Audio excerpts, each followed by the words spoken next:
ಸರಿ ಗಾಡಿ so forward ಕೂಡ ಹೋಗುತ್ತೆ. ಹಾಂ ಸ್ಟಾಪ್. ಸೊ ಇವರು ಜಮಖಂಡಿ ಸೈಡ್ನವರು, ಜಕ್ನೂರದವರು ಯಾರಾದರೂ ಲೋಕಲ್ ಕಸ್ಟಮರ್ ಇದೆ. ಸೊ ನೀವು ಕೂಡ ಹೋಗಿ ಈ ಥರ ನೋಡಿಕೊಂಡು ರೆಡಿ ಮಾಡಿಸ್ಕೋಬೋದು.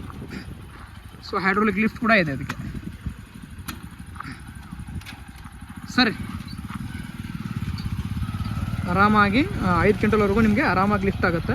ಸೊ HSM ಆಗ್ರೋ ಸುಳಿಬಾಯಿ ಅಂತ ಹೇಳ್ಬಿಟ್ಟು, ಸೊ ಬಾಗಲಕೋಟೆ ಜಿಲ್ಲೆ ಹುನಗುಂದ ತಾಲೂಕು ಅಮೀನ್ಗಡ ಹತ್ರ ಸುಳಿಬಾಯಿ ಅವ್ರ ಕಂಪ್ನಿ. ಸೊ ಈ ರೀತಿಯಿಂದ ಎಲ್ಲ ಕೂಡ ರೆಡಿ. ಸರ್ ಈಗ ಬ್ರೇಕ್ ಸಿಸ್ಟಮ್ ಹೆಂಗೈತ್ರಿ? ಬ್ರೇಕ್ ಎಲ್ಲ ಕರೆಕ್ಟ್ ಹತ್ತಲ್ಲ? ಸೊ ನೀವು ಹೇಳಿರೋ ಪೇಂಟ್ ಮಾಡಿದಾವ ಬೇರೆ ಪೇಂಟ್ ಮಾಡಿದೀವಿ ರೀ? ಹೇಳಿದ್ರೆ ಪೇಂಟೇ ಮಾಡಿಸೈತಿ. ಟಯರ್ ಸಿಸ್ಟಮ್ ಕೂಡ MRF ಅದಾವೆ, ಬೇರೆ ಅದಾವೆ ಸರ್? ಏನು ನಿಮ್ಗೆ ಏನು ಹೇಳಿದ್ದೆ ಅದೇನ ಮಾಡಿದ್ದಾರೆ. ಸೊ ಏನು ಕಸ್ಟಮರ್ ಹೇಳ್ತಾರೆ ಅದನ್ನೇ ನಾವು ರೆಡಿ ಮಾಡಿರ್ತೀವಿ. ಸೊ MRF ಟೈರ್ ಹೇಳಿದರು, ವೈಟ್ ರೆಡ್ ಪೇಂಟ್ ಹೇಳಿದರು, ಹಾಗೂ ಹೈಡ್ರೋಲಿಕ್ ಸಿಸ್ಟಮ್ ಕೂಡ ಹೇಳಿದರು. ಸೊ ಅದೇ ರೀತಿಯಿಂದ ನಾವು ಎಲ್ಲ ರೆಡಿ ಮಾಡಿದ್ದೀವಿ. ಸೊ ಇಂಡಿಕೇಟರ್ ಕೂಡ ನಾವು ಅಳವಡಿಸಿದ್ದೀವಿ.